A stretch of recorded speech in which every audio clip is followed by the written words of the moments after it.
Hi everyone, welcome to my channel. ತಮ್ಮೆಲ್ಲರಿಗೂ ನಮ್ಮ ಚಾನಲ್ಗೆ ಸ್ವಾಗತವನ್ನು ಕೋರುತ್ತಾ ಇವತ್ತಿನ ವಿಡಿಯೋದಲ್ಲಿ 2026ನೇ ಶೈಕ್ಷಣಿಕ ಸಾಲಿನ ಆದರ್ಶ ವಿದ್ಯಾಲಯದ 3ನೇ ಸುತ್ತಿನ ಸೀಟು ಹಂಚಿಕೆ ಲಿಸ್ಟ್ ಇವತ್ತು ಪ್ರಕಟಗೊಂಡಿರುತ್ತದೆ.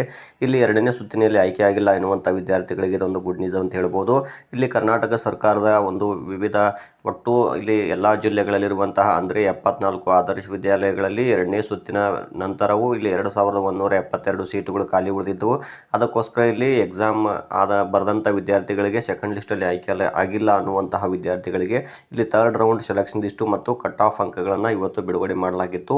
ಇಲ್ಲಿ ಯಾವ್ಯಾವ ವಿದ್ಯಾರ್ಥಿಗಳು ಸೆಲೆಕ್ಟ್ ಆಗಿದ್ರಿ ತಾವುಗಳು ತಕ್ಷಣವೇ ಅಡ್ಮಿಷನ್ ಮಾಡಿ. ಇಲ್ಲಿ ಜೂನ್ 17, 2026 ಕಡೆಯ ದಿನಾಂಕ ಅಂತ ತಿಳಿಸಲಾಗಿದೆ ಅಡ್ಮಿಷನ್ ಮಾಡಲಿಕ್ಕೆ. ಯಾಕಂದರೆ ಇಲ್ಲಿ ನಾನು ಈಗಾಗಲೇ ಹಿಂದಿನ ವಿಡಿಯೋದಲ್ಲಿ ತಿಳಿಸಿದ್ದೇನೆ, ಜೂನ್ 20 ಒಳಗಾಗಿ ಅಡ್ಮಿಷನ್ಗಳು ಕಂಪ್ಲೀಟ್ ಆಗಬೇಕಾಗಿದೆ. ಸೊ ಹಾಗಾಗಿ ಇಲ್ಲಿ 3ನೇ ಸುತ್ತಿನ ನಂತರವೂ ಇಲ್ಲಿ ಮತ್ತೊಂದು ರೌಂಡ್ ಸೆಲೆಕ್ಷನ್ ಲಿಸ್ಟ್ ಬಿಡುಗಡೆ ಆಗುವಂತಹ ಸಾಧ್ಯತೆ ಇರುತ್ತದೆ ತಾವುಗಳು ಅಡ್ಮಿಷನ್ ಮಾಡದೆ ಹೋದರೆ. ಸೊ ಯಾರ್ಯಾರು ಇಲ್ಲಿ ಸೆಲೆಕ್ಟ್ ಆಗಿದ್ದೀರಿ ತಮಗೆ ಇಲ್ಲಿ ಉತ್ತಮವಾದಂಥ ಅವಕಾಶ ಇದು ಅಂತ ಹೇಳ್ಬೋದು.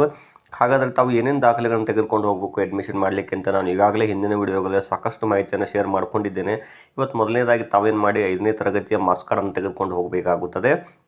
ಇಲ್ಲಿ ತಾವು 5ನೇ ತರಗತಿ ಯಾವ ಶಾಲೆಯಲ್ಲಿ ಕಲ್ತಿದ್ದರೆ ಆ ಶಾಲೆಯ SATS ನಲ್ಲಿ ಇರುವಂತಹ ಒಂದು ಮಾರ್ಕ್ಸ್ ಕಾರ್ಡನ್ನು ಡೌನ್ಲೋಡ್ ಮಾಡಿಕೊಂಡು ಅದಕ್ಕೆ ಮುಖ್ಯೋಪಾಧ್ಯಾಯರ ಸಿಗ್ನೇಚರ್ ಒಂದಿಗೆ ತೆಗೆದುಕೊಂಡು ಹೋಗಬೇಕು. ಅದರೊಂದಿಗೆ ತಾವು ಅಪ್ಲಿಕೇಶನ್ ಸಲ್ಲಿಸುವಾಗ ಜಾತಿ ಆದಾಯ ಪ್ರಮಾಣ ಪತ್ರ ಮತ್ತು ಇಲ್ಲಿ ಅದರೊಂದಿಗೆ ವಿಳಾಸದ ದಾಖಲೆಗಳಾದಂತಹ ರೇಷನ್ ಕಾರ್ಡ್ ಆಗಿರ್ಬೋದು, ಅದರೊಂದಿಗೆ ಆಧಾರ್ ಕಾರ್ಡ್ ಆಗಿರ್ಬೋದು, ಇಲ್ಲಿ ತಂದೆ ತಾಯಿ ವಿದ್ಯಾರ್ಥಿಯ 3 ಆಧಾರ್ ಕಾರ್ಡ್ ಜೆರಾಕ್ಸ್ಗಳನ್ನು ತೆಗೆದುಕೊಂಡು ಹೋಗಬೇಕಾಗುತ್ತದೆ.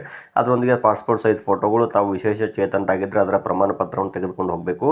ಹಾಗೂ ತಮ್ಮ ವಿಳಾಸದ ದಾಖಲೆಯನ್ನು ಕೂಡ ತೆಗೆದುಕೊಂಡು ಹೋಗಬೇಕು. ಒಂದು ವೇಳೆ ತಾವು ಔಟ್ ಆಫ್ ಸ್ಟೇಟ್ನ ವಿದ್ಯಾರ್ಥಿಗಳಾದರೆ ಸ್ಟಡಿ ಸರ್ಟಿಫಿಕೇಟು ಮತ್ತು ವಾಸಸ್ಥಳ ಪ್ರಮಾಣ ಪತ್ರವನ್ನು ಕೂಡ ತೆಗೆದುಕೊಂಡು ಹೋಗಬೇಕಾಗುತ್ತದೆ. ತಾವು ತಕ್ಷಣವೇ ಎಲ್ಲ ದಾಖಲೆಗಳೊಂದಿಗೆ ಹೋಗಿ ಅಡ್ಮಿಷನ್ ಮಾಡಿಸಿ ನೆಕ್ಸ್ಟು ಅವರು ಕೊಡುವಂಥ ಒಂದು ಲೆಟ್ರನ್ನು ತೆಗೆದುಕೊಂಡು 5ನೇ ತರಗತಿ ಶಾಲೆ ಮುಖ್ಯೋಪಾಧ್ಯಾಯರಿಗೆ ಕೊಟ್ಟಾಗ ಅವರು ತಮಗೆ 5ನೇ ತರಗತಿ TC ಕೊಡ್ತಾರೆ. ಅದನ್ನು ಕೂಡ ತೆಗೆದುಕೊಂಡು ಹೋಗಲು ನಾನು ಕೂಡ ತಮಗೆ ತಿಳಿಸ್ತಾ ಇದ್ದೀನಿ. ಧನ್ಯವಾದಗಳು.